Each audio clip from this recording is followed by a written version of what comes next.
आज हम पढ़ेंगे श्री शिव महापुराण रुद्र संहिता की सृष्टि खंड का 8वां भाग। बाकी सारे भाग हमारे चैनल की प्लेलिस्ट में आप वहां जाकर देख सकते हैं। तो शुरू करते हैं। उमा सहित भगवान शिव का प्राकट्य, उनके द्वारा अपने स्वरूप का विवेचन तथा ब्रह्मा आदि तीनों देवताओं की एकता का प्रतिपादन। ब्रह्मा जी कहते हैं, नारद, भगवान विष्णु के द्वारा की हुई अपनी स्तुति सुनकर करुणानिधि महेश्वर बड़े प्रसन्न हुए और उमा देवी के साथ सहसा वहां प्रकट हो गए। उस समय उनके 5 मुख और प्रत्येक मुख में 3-3 नेत्र शोभा पाते थे। भाल देश में चंद्रमा का मुकुट सुशोभित था। सिर पर जटा धारण किए गौर वर्ण विशाल नेत्र शिव ने अपने संपूर्ण अंगों में विभूति लगा रखी थी। उनके 10 भुजाएं थीं, कंठ में नील चिन्ह था।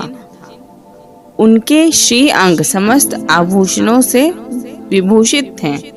उन सर्वांग सुंदर शिव के मस्तक भस्ममय त्रिपुंड्र के से अंकित थे। ऐसे विशेषणों से युक्त परमेश्वर महादेव जी को भगवती उमा के साथ उपस्थित देख मैंने और भगवान विष्णु ने पुनः प्रिय वचनों द्वारा उनकी स्तुति की। तब पापहारी करुणा कर भगवान महेश्वर ने प्रसन्नचित्त होकर उन श्री विष्णु देव को श्वास रूप से वेद का उपदेश दिया। मुने, उनके बाद शिव ने परमात्मा श्री हरि को गुण ज्ञान प्रदान किया।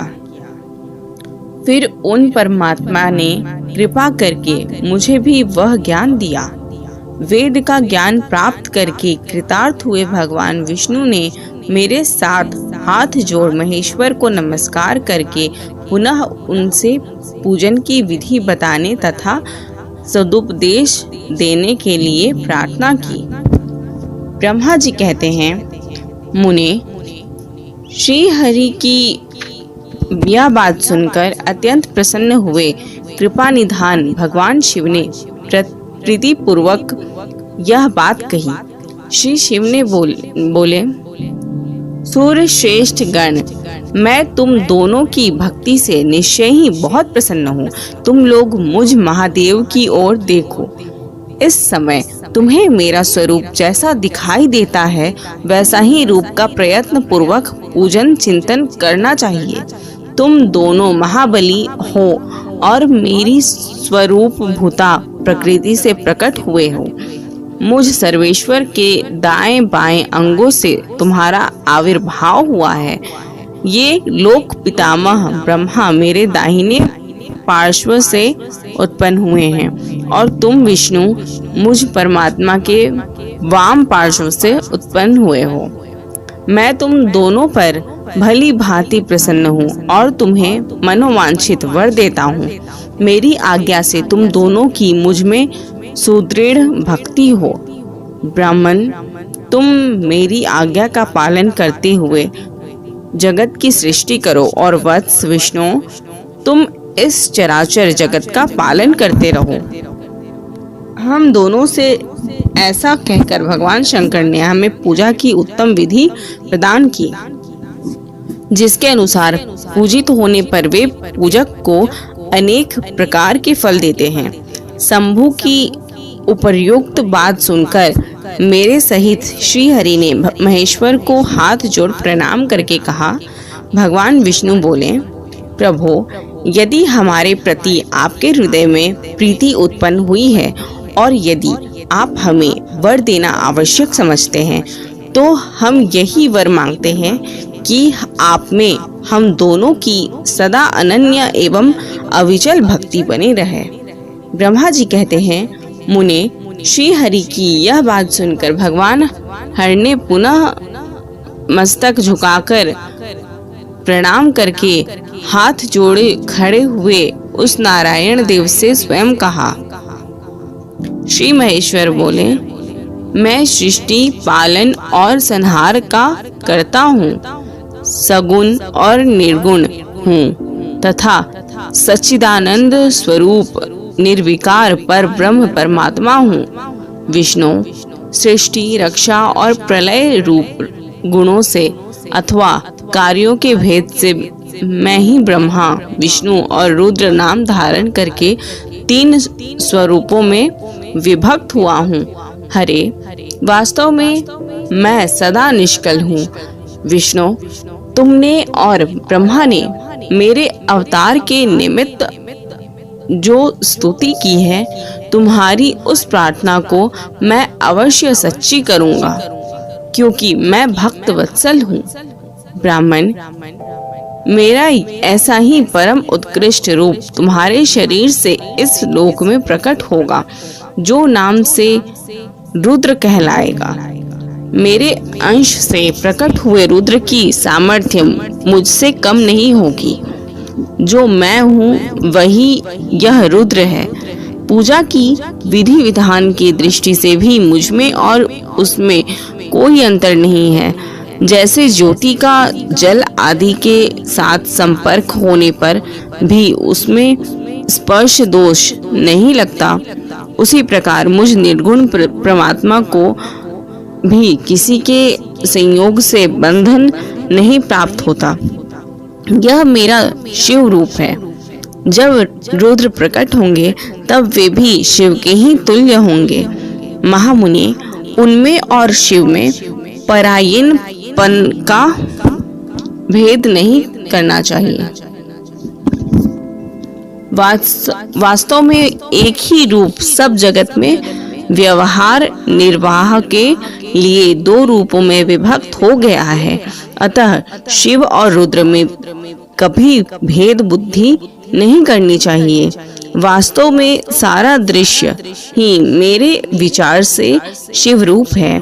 मैं, तुम, ब्रह्मा तथा जो ये रुद्र प्रकट होंगे वे सबके सब एक रूप हैं। इनमें भेद नहीं है। भेद मानने पर अवश्य ही बंधन होगा। तथापि मेरा शिव रूप ही सनातन है। यही सदा सब रूपों का मूलभूत कहा गया है। यह सत्य, ज्ञान और अनंत ब्रह्म है। ऐसा जानकर सदा मन से मेरे यथार्थ स्वरूप का दर्शन करना चाहिए। ब्राह्मण, सुनो, मैं तुम्हें एक गोपनीय बात बता रहा हूँ। मैं स्वयं ब्रह्मा जी की भ्रुकुटी से प्रकट होऊंगा। गुणों में भी मेरा प्राकट्य कहा गया है। जैसा कि लोगों ने कहा है, हर तामस प्रकृति से है। वास्तव में उस रूप में अहंकार का वर्णन हुआ है। उस अहंकार को केवल तामस ही नहीं, वैकारिक यानी सात्विक भी समझना चाहिए, क्योंकि सात्विक देवगण वैकारिक अहंकार की ही सृष्टि है। यह तामस और सात्विक आदि भेद केवल नाम मात्र का है, वस्तुतः नहीं है। वास्तव में हर को तामस नहीं कहा जा सकता। ब्राह्मण, इस कारण से तुम्हें ऐसा करना चाहिए। तुम तो इस सृष्टि के निर्माता बनो और श्री हरि इसका पालन करें, तथा मेरे अंश से प्रकट होने वाले जो रुद्र हैं वे इसका प्रलय करने वाले होंगे।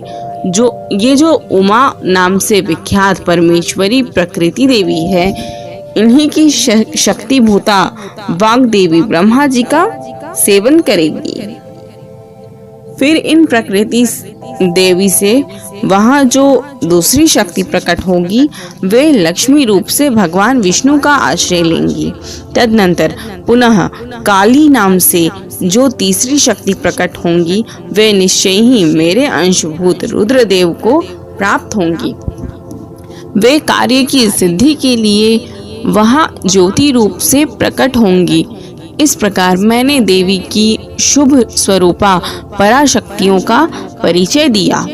उनका कार्य क्रमशः सृष्टि, पालन और संहार का संपादन ही है। सूर्य श्रेष्ठ, ये सब की सब मेरी प्रिया प्रकृति देवी की अंशभूता है। हरे, तुम लक्ष्मी का सहारा लेकर कार्य करो। ब्राह्मण, तुम्हें प्रकृति की अंशभूता वाग देवी को पाकर मेरी आज्ञा के अनुसार मन से सृष्टि कार्य का संचालन करना चाहिए, और मैं अपनी प्रिया की अंशभूता परात्पर काली का आश्रय ले रुद्र रूप से प्रलय संबंधी उत्तम कार्य करूंगा। तुम सब लोग अवश्य ही संपूर्ण आश्रमों में तथा उनसे भिन्न अन्यान्य विविध कार्यों द्वारा चारों वर्णों से भरे हुए लोक की सृष्टि एवं रक्षा आदि करके सुख पाओगे। हरे, तुम ज्ञान विज्ञान से संपन्न तथा संपूर्ण लोकों के हितैषी हो, अतः अब मेरी आज्ञा पाकर जगत में सब लोगों के लिए मुक्तिदाता बनो। मेरा दर्शन होने पर जो फल प्राप्त होता है वही तुम्हारा दर्शन होने पर भी होगा।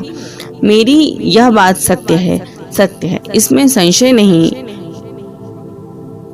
मेरे हृदय में विष्णु है और विष्णु के हृदय में मैं हूँ। जो इन दोनों में अंतर नहीं समझता वही मुझे विशेष प्रिय है। श्री हरि मेरे बाएं अंग से प्रकट हुए हैं, ब्रह्मा का दाहिने अंग से प्राकट्य हुआ है और महाप्रलयकारी विश्वात्मा रुद्र मेरे हृदय से प्रादुर्भूत हुए हैं। विष्णु, मैं ही सृष्टि, पालन और संहार करने वाले रज आदि त्रिविध गुणों द्वारा ब्रह्मा, विष्णु और रुद्र नाम से प्रसिद्ध हो तीन रूपों में पृथक पृथक प्रकट होता हूँ। साक्षात शिव गुणों से भिन्न है, वे प्रकृति और पुरुष से भी परे हैं। अद्वितीय, नित्य, अनंत, पूर्ण और निरंजन पर ब्रह्म परमात्मा है। तीनों लोकों का पालन करने वाले श्री हरि भीतर तमोगुण और बाहर सत्वगुण धारण करते हैं। त्रिलोकी का संहार करने वाले रुद्रदेव भीतर सत्वगुण और बाहर तमोगुण धारण करते हैं तथा त्रिभुवन की सृष्टि करने वाले ब्रह्मा जी बाहर और भीतर से भी रजोगुण गुणी हैं। इस प्रकार ब्रह्मा, विष्णु और रुद्र इन तीन देवताओं में गुण हैं, परंतु शिव गुणातीत माने गए हैं। विष्णु, तुम मेरी आज्ञा से इन सृष्टिकर्ता पितामह का प्रसन्नता पूर्वक पालन करो। ऐसा करने से तीनों लोकों में पूजनीय होगे। तो यहाँ पे हमारा 8वां अध्याय कंप्लीट होता है। धन्यवाद।